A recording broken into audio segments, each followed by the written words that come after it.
Buku laporan hasil capaian pembelajaran anak usia dini, kelompok A dan kelompok B usia 4-6 tahun. Cara membuat laporan capaian pembelajaran anak di pendidikan anak usia dini disampaikan oleh Bunda Fatma. Yuk kita simak aktivitasnya. Kali ini Bunda Fatma akan mengajak teman-teman untuk belajar bersama, bergerak bersama, dan insya Allah akan cerdas bersama dengan sahabat education. Ini sudah tampil Bapak Ibu ya, sebuah contoh untuk laporan capaian pembelajaran murid kita yang sudah Bunda Fatma desain. Ini mengacu kepada Permendikbud nomor 12 tahun 2024.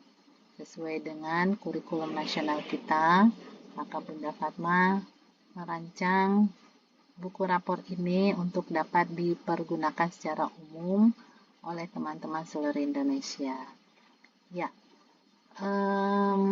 diawali dengan data peserta didik ya. Jadi di sini sebelum data peserta didik ada covernya ya, ada sampulnya. Nah, untuk data peserta didik ini umum aja ya. Kemudian di sini ada petunjuk penggunaan juga. Petunjuk penggunaan ini saya ambil beberapa contoh juga ya dari beberapa rapor sebelumnya. Namun di sini ada sistem kuantitatif dan kualitatif yang Bunda Fatma gunakan. Untuk yang kuantitatif ini ada skala ya. Ada 3 skala. Di sini ada belum mencapai pembelajaran, yang kedua mulai, dan yang ketiga dapat mencapai pembelajaran. Untuk kualitatif di sini ada deskripsi ya dari setiap elemen capaian pembelajaran. Untuk laporan karakter juga ada di sini ya. Jadi teman-teman bisa menggunakan skala ini ya. Jadi sama dengan untuk CP ya, pencapaian CP. Kemudian untuk pengamatan sehari-hari itu menggunakan instrumen checklist, catatan anekdot, foto berseri, dan hasil karya. Untuk laporan pertumbuhan dan kesehatan itu menggunakan capaian baik, cukup, kurang. Serta di sini juga ada kehadiran anak di setiap semester. Oke, mari kita lihat Bapak Ibu isinya. Diawali dengan laporan CP dulu ya. Di sini ada data murid. Di sini cukup kelompok dan tahun pelajaran. Karena tahun pelajaran ini, buku ini dipakai untuk 1 tahun saja ya. Pendahuluan di sini mengutip dari akhir partisipasi anak ya, di akhir fase fondasinya. Kemudian dilanjutkan dengan CP yang pertama, yaitu elemen nilai agama dan budi pekerti. Ini di sini mulai dari subelemen yang pertama sampai subelemen yang keempat. Jadi ini ada 4 subelemen untuk nilai agama dan budi pekerti. Untuk hasil capaiannya di sini sudah kelihatan semester 1 dan semester 2 ya. Untuk skalanya seperti tadi petunjuk penggunaan ada 3 skala. Jadi Bapak Ibu tinggal mencentang saja capaian anak-anak yang sudah dicapai pada semester 1 ini. Nanti untuk semester 2 centang lagi yang mana yang sudah dicapai oleh muridnya ya. Untuk yang masuk di sini mulai dari subelemen yang pertama ya. Kemudian subelemen ini dijabarkan menjadi tujuan pembelajaran. Dan tujuan pembelajaran ini lalu disusun alurnya ya. Alur 1 atau alur A, B, C, dan alur inilah yang dicentang di dalam buku rapor ini. Sampai subelemen yang keempat. Kemudian masuk kepada deskripsinya. Jadi di sini Bapak Ibu bisa mengetik deskripsinya ya. Mengambil dari hasil capaian tadi yang sudah dicentang, kemudian deskripsi ini menyebutkan contoh-contoh yang sudah dicapai oleh anak. Jadi kalau misalnya di subelemen yang satu ini alur tujuan pembelajarannya sini kan ada 2 ya. Oke, ini Ananda sudah mencapai keseluruhannya. Begitu pula dengan pada subelemen yang kedua, kita lihat di sini Ananda juga sudah mencapai capaiannya sampai bagian D ya, alur D. Untuk alur tujuan pembelajaran subelemen yang tujuan pembelajaran yang kedua dan ketiga ini masih kosong, yang ini Bunda Fatma belum isi. Kita ambil saja contoh ya, satu contoh yang sudah terisi ini pada subelemen 1 dan 2, kemudian kita deskripsikan ya capaiannya. Di deskripsi ini Bapak Ibu bisa mengambil kalimat dari alur tujuan pembelajaran, kemudian ditambahkan dengan contoh yang sudah dilakukan oleh anak. Contohnya yang seperti ini. Anak dapat menjelaskan adanya simbol-simbol yang merefleksikan praktik agamanya. Jadi ini kalimat ini diambil dari alur tujuan pembelajaran. Kemudian contohnya seperti ini, ada kata di sini seperti anak dapat membedakan sikap berdoa yang baik. Jadi di sini sudah diberikan contohnya. Kalau di centangan tadi itu nggak ada ya. Berdiri khusyuk ketika sholat ini adalah contoh yang ditampakkan oleh anak dalam perilakunya sehari-hari. Kemudian subelemen yang kedua itu anak sudah dapat melakukan kegiatan bina diri dan dapat berpartisipasi aktif membersihkan diri sendiri dan lingkungan sekitarnya seperti itu adalah contoh yang dilakukan oleh Ananda. Seperti Ananda selesai berolahraga di halaman, Ananda aktif mengajak teman-temannya membersihkan halaman sekolah, mampu mengenal orang-orang yang menjemputnya ketika pulang sekolah. Namun dalam hal menjaga kesehatan makanan Ananda masih perlu bimbingan dari guru seperti membawa bekal yang sehat. Jadi di sini karena tidak tercentang ya, ada di sini di bagian kesehatan ya, masalah kesehatan makanannya. Untuk nih dia berada pada alur yang kedua. Nah, masalah kesehatan di sini ya. Di sini belum memahami bahwa menjaga kesehatan diri itu belum mampu menjelaskan ya cara menjaga kesehatan diri. Ini belum dicentang, ini lupa ya centangannya ya.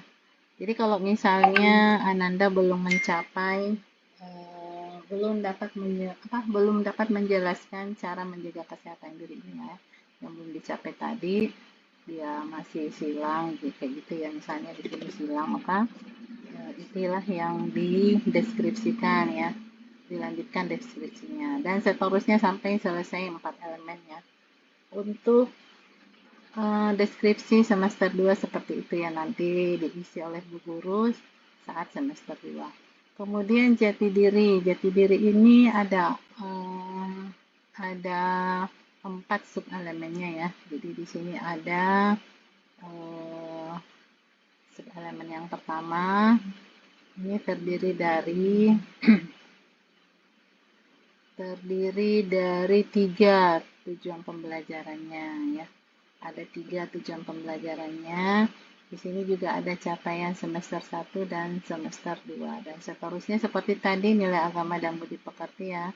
Jadi yang masuk di situ adalah alur tujuan pembelajarannya. Alur tujuan pembelajaran ini Bunda Fatma ambil dari buku CP ya, dengan mengacu pada Permendikbud nomor 12 tahun 2024. Nah, setelah mencentang capaiannya anak-anak pada elemen jati diri, kita lanjutkan mendeskripsikan capaian Ananda di elemen jati diri. Jadi ini untuk kolom yang pertama adalah semester 1 ya.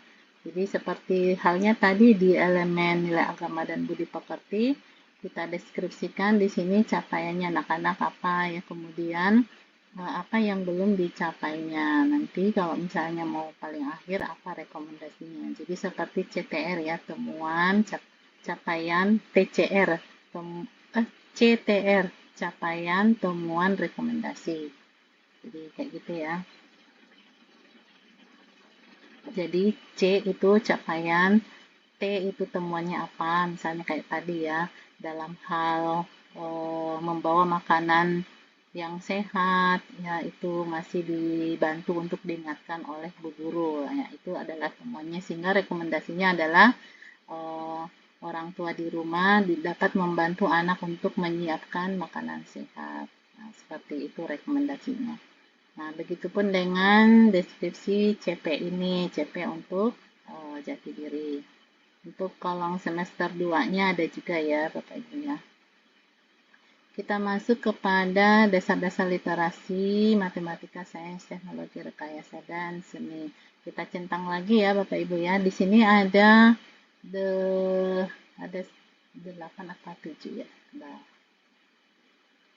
saya jadi lupa nih. Ada berapa sub elemennya? Ada 7 ya. Oke, jadi ada 7 nih sampai 7 ya. 7 sub elemen dari elemen dasar-dasar literasi, matematika, sains, teknologi, rekayasa, dan seni.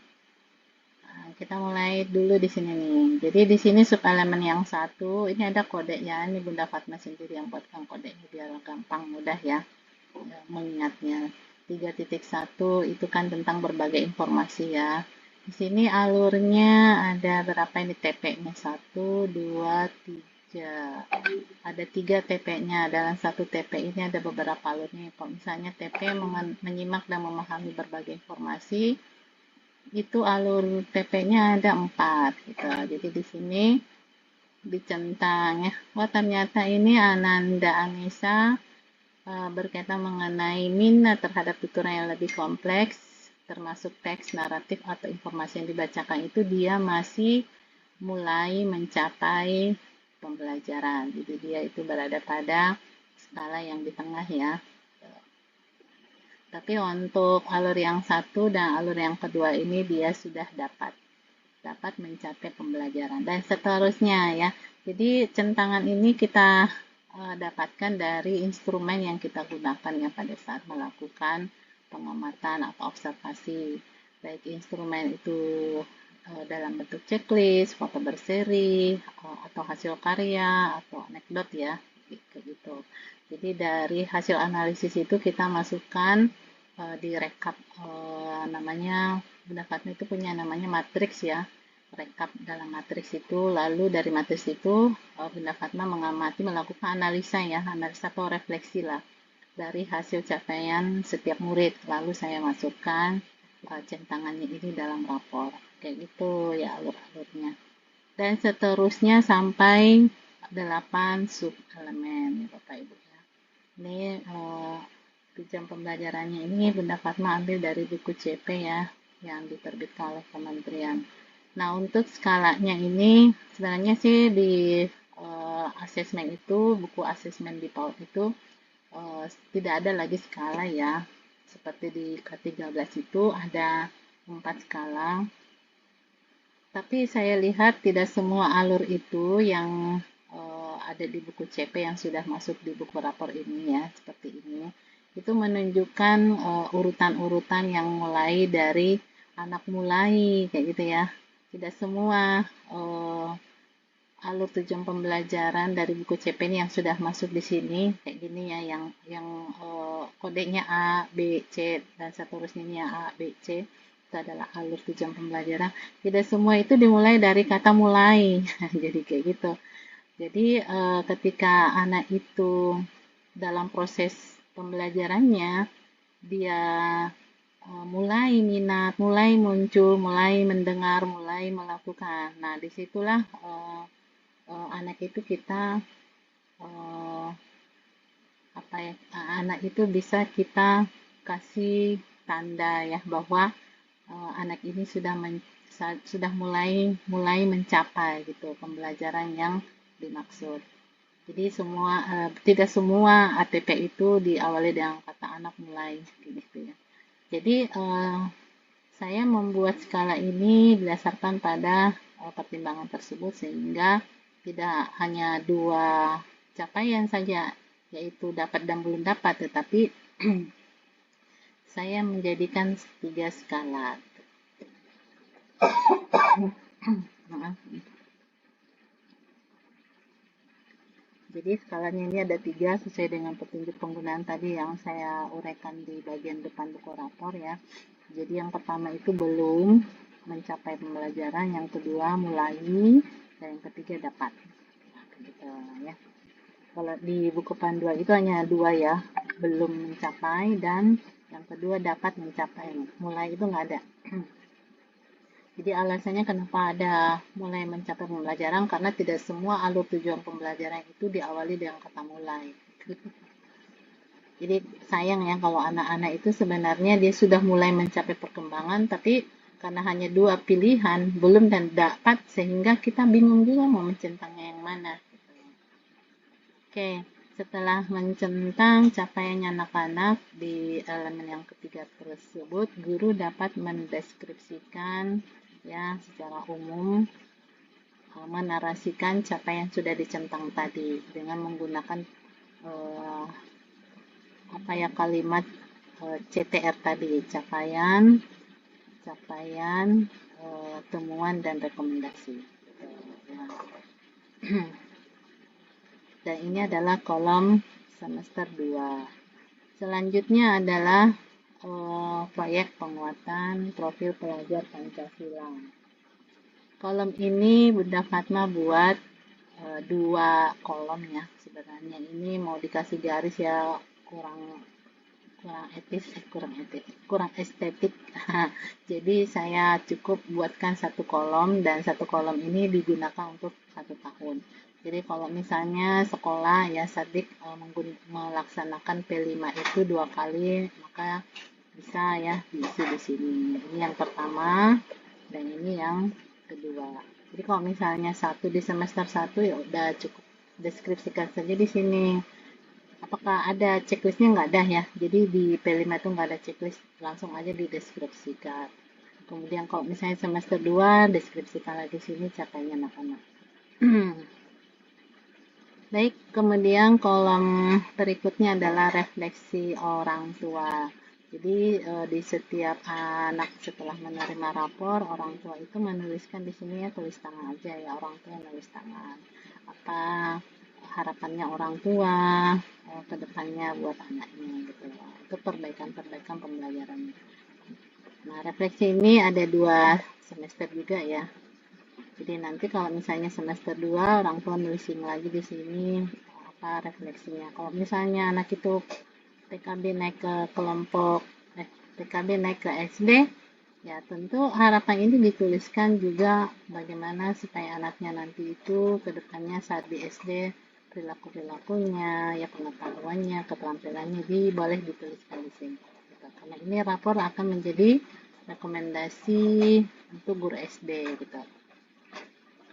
Berikutnya kolom capaian pembelajaran pendidikan agama. Jadi kalau misalnya satuan pendidikan punya program pendidikan agama, boleh tuliskan di sini ya. Tapi hafalan-hafalannya. Tapi kalau misalnya nggak ada, dikosongkan aja. Jadi di sini banyak hafalan-hafalannya. Kalau misalnya untuk Muslim ya, ada hafalan Al-Quran, hafalan doa, hadis dan seterusnya. Tapi kalau misalnya tidak ada, ya udah dikosongkan saja. Nah, ini kan ada 24 kolom ya. Jadi bisa kita bagi 2 aja. Misalnya semester 1 ini ada berapa, kemudian semester 2 ada berapa. Boleh juga langsung semua ditulis, tapi nanti di semester 2-nya itu diulang lagi ya. Diulang lagi sebagai penguatan, dan di sini bisa dituliskan. Untuk skalanya sama aja dengan skala CP tadi ya, ada 3 ya.